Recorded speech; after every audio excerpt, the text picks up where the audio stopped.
রাঙামাটির সাজেক সহ পার্শ্ববর্তী এলাকায় প্রবেশে নিষেধাজ্ঞা দিয়েছে জেলা প্রশাসন। আইন শৃঙ্খলা পরিস্থিতি ও এসব এলাকায় পর্যটকদের নিরাপত্তার বিষয়টি বিবেচনা করে ভ্রমণে নিরুৎসাহিত সংক্রান্ত নির্দেশনা জারি করা হয়। শুক্রবার 4 অক্টোবর থেকে পরবর্তী নির্দেশ না দেওয়া পর্যন্ত সাজেক ভ্যালিতে কেউ ভ্রমণ করতে পারবেন না।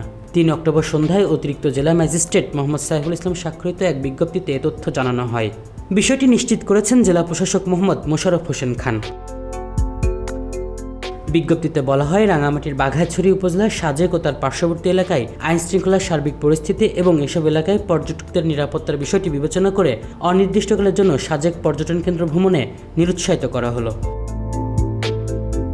আর জেলা প্রশাসক বলেন, এই মুহূর্তে খাগড়াছড়ির সার্বিক পরিস্থিতির কথা বিবেচনা করে অনির্দিষ্টকালের জন্য ভ্রমণ নিরুৎসাহিত করছে।